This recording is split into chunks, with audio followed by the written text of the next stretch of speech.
Selamat datang kembali di Kuliah Keuangan, sebuah ruang di mana kita berhenti sekadar menerima dan mulai memahami mekanisme yang menggerakkan kekayaan pribadi kita. Di episode sebelumnya, kita telah menyelesaikan pertanyaan mendasar, apa itu uang? Kita sepakat bahwa uang modern adalah sebuah sistem kepercayaan yang berfungsi sebagai alat tukar, satuan hitung, dan penyimpan nilai. Namun, pemahaman konsep itu hanya setengah dari pertempuran, sebab pengetahuan tentang bagaimana uang bekerja tidak serta-merta menempatkan lebih banyak uang di rekening bank kita. Tantangan terbesar dan paling mendesak bagi setiap individu yang ingin mencapai kemerdekaan finansial adalah menjembatani jurang antara pemahaman konseptual dan realitas praktis pendapatan. Pertanyaan yang kini harus kita jawab dan akan menjadi fokus utama kita hari ini adalah dari mana uang itu benar-benar datang dan bagaimana kita dapat mengontrol aliran kekayaan itu, bukan hanya menjadi penerima pasifnya. Jika uang adalah alat, maka pendapatan adalah mesin yang mengaktifkan alat tersebut. Video ini tidak hanya akan membahas cara mencari kerja, melainkan akan mengupas tuntas 4 sumber pendapatan utama, 4 kuadran kekayaan, yang secara radikal menentukan batas atas potensi penghasilan Anda. Dan pada akhirnya, kebebasan waktu yang Anda miliki. Memahami perbedaan mendasar antara kuadran-kuadran ini adalah langkah krusial pertama untuk memutus rantai menukar waktu dengan uang dan mulai membangun sistem yang bekerja untuk Anda. Mari kita mulai dengan mendefinisikan sumber pendapatan yang paling umum yang merupakan titik awal bagi hampir semua orang, yaitu kuadran pendapatan aktif yang mencakup 2 kategori utama, kuadran E, employee atau pegawai, dan kuadran S, self-employed atau pekerja lepas. Pendapatan aktif dicirikan oleh keterikatannya yang linear dan langsung antara waktu yang Anda curahkan dan uang yang Anda terima. Ini adalah kuadran di mana jika Anda berhenti bekerja, maka uang pun akan berhenti mengalir. Sebuah ketergantungan yang menjadi batas terbesar bagi kebebasan finansial sejati. Di kuadran E, Anda adalah seorang pegawai yang menjual waktu, keterampilan, dan tenaga Anda kepada sebuah organisasi atau perusahaan sebagai ganti gaji bulanan yang stabil dan seragam. Keuntungan utama dari menjadi pegawai adalah stabilitas dan keamanan finansial. Anda menerima gaji pada tanggal yang sama setiap bulan, perusahaan menanggung biaya operasional dan risiko, serta Anda mendapatkan jaminan sosial, cuti, dan tunjangan lainnya yang memberikan ketenangan pikiran yang sangat berharga. Namun, harga yang harus Anda bayar untuk stabilitas ini adalah hilangnya kendali penuh atas waktu Anda dan adanya batas atas penghasilan yang kaku. Karena kenaikan gaji Anda sepenuhnya ditentukan oleh kebijakan perusahaan, bukan sepenuhnya oleh nilai yang Anda berikan, sehingga potensi pertumbuhan kekayaan Anda menjadi terbatas dan seringkali lambat.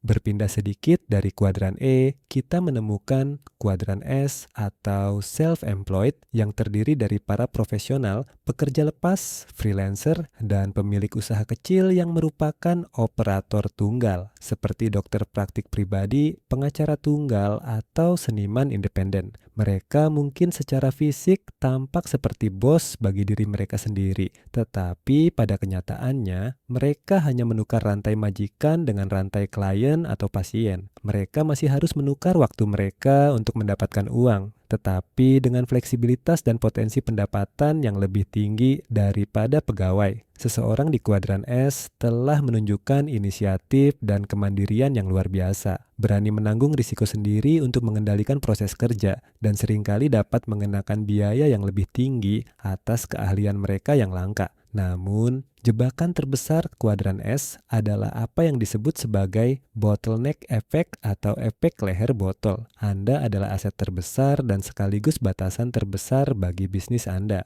Jika Anda sakit, berlibur, atau hanya ingin berhenti bekerja selama seminggu, pendapatan Anda akan terhenti karena sistem bisnisnya adalah diri Anda sendiri. Anda bukan pemilik sistem. Anda adalah pekerja dengan bayaran tertinggi di dalam sistem itu. Dan paradoksnya, Anda bekerja lebih keras dan lebih lama daripada pegawai di kuadran E. Oleh karena itu, meskipun kuadran E dan S adalah langkah awal yang krusial untuk mengumpulkan modal dan pengalaman, Namun, keduanya secara inheren tidak dapat memberikan kebebasan waktu sejati karena sifatnya yang linear. Kini, mari kita beralih ke kuadran pendapatan pasif, tempat di mana kebebasan finansial sejati mulai terbentuk, yaitu kuadran B, business owner, dan kuadran I, investor. Pendapatan pasif adalah pendapatan yang terus mengalir terlepas dari apakah Anda aktif mencurahkan waktu kerja harian atau tidak. Karena pendapatan tersebut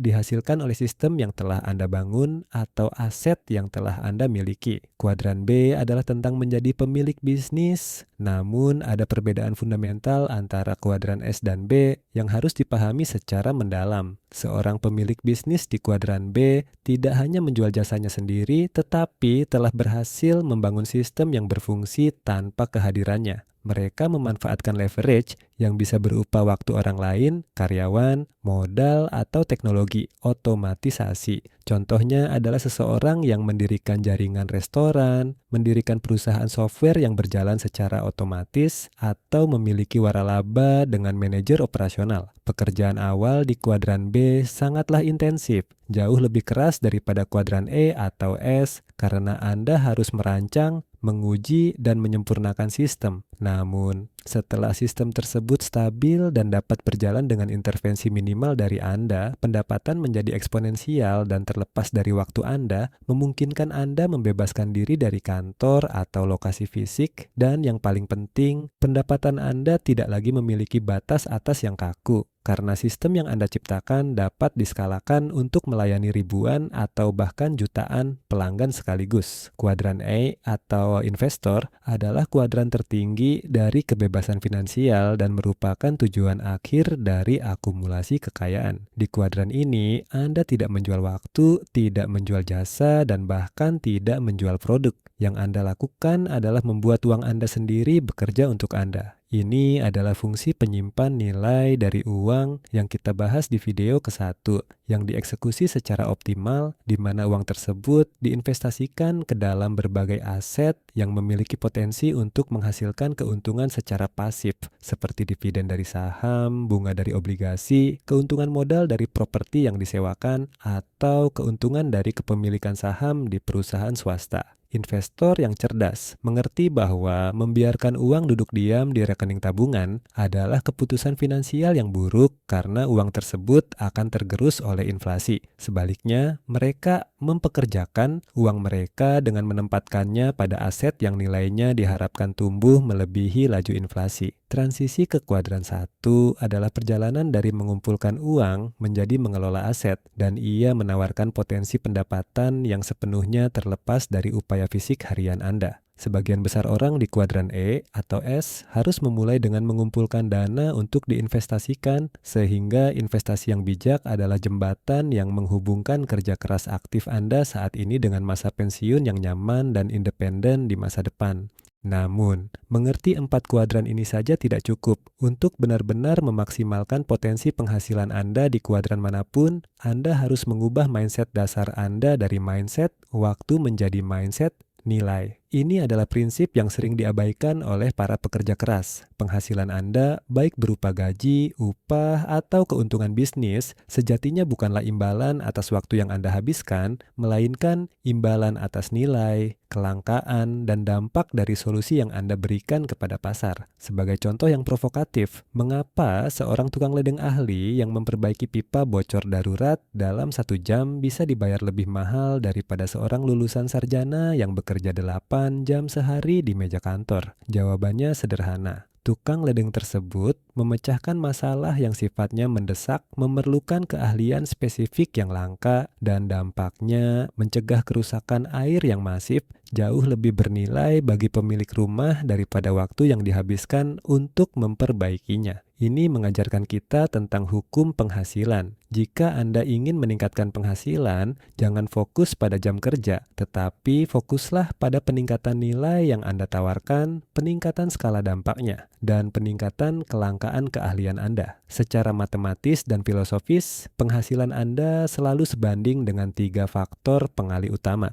Pengali pertama adalah dampak atau leverage. Berapa banyak orang yang layani atau berapa banyak modal yang Anda kelola. Seseorang yang menjual produk kepada ribuan orang melalui platform online memiliki dampak yang luas akan menghasilkan jauh lebih banyak daripada seseorang yang hanya melayani satu klien per jam, meskipun tingkat keahliannya mungkin serupa. Pengali kedua adalah skalabilitas. Seberapa mudah layanan atau produk Anda dapat direplikasi dan disebarkan tanpa intervensi fisik Anda? Inilah mengapa produk digital atau sistem bisnis otomatis lebih unggul daripada layanan tatap muka. Pengali ketiga adalah nilai keterampilan atau skill value. Seberapa langka, sulit didapatkan, dan tinggikah permintaan pasar terhadap keahlian spesifik yang Anda miliki? Menjadi ahli dalam pengkodean spesifik, analisis data tingkat tinggi, atau negosiasi bisnis adalah contoh keterampilan bernilai tinggi yang secara inheren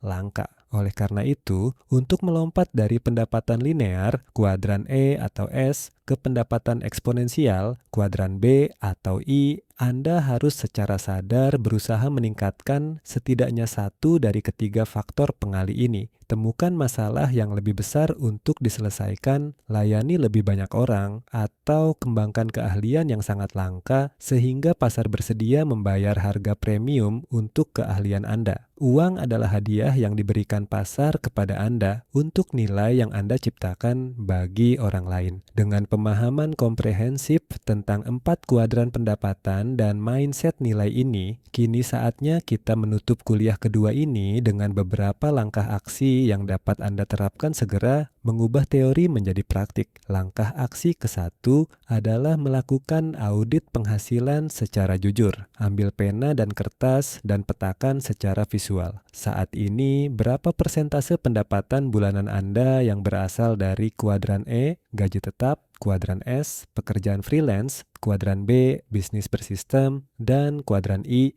investasi, aset. Mayoritas dari Anda mungkin akan melihat bahwa 90% pendapatan berasal dari E dan S. Audit ini bukan untuk membuat Anda berkecil hati, melainkan untuk memberikan titik awal yang jelas, sebuah diagnosis sebelum pengobatan, dan memvisualisasikan seberapa jauh Anda perlu membangun jembatan ke kuadran B dan I. Langkah aksi kedua adalah identifikasi keterampilan bernilai tinggi. Tuliskan satu keterampilan yang Anda rasa dapat meningkatkan nilai pasar Anda secara dramatis dalam 6 bulan ke depan. Ini bisa berupa penguasaan perangkat lunak khusus, keterampilan komunikasi publik, atau kemampuan memimpin tim. Mulailah mengalokasikan waktu dan sumber daya untuk mempelajari, mempraktikkan, dan menawarkan keterampilan baru ini, sehingga Anda secara aktif meningkatkan skill value Anda. Ingat, pertumbuhan pendapatan Anda akan mengikuti pertumbuhan pribadi dan profesional Anda.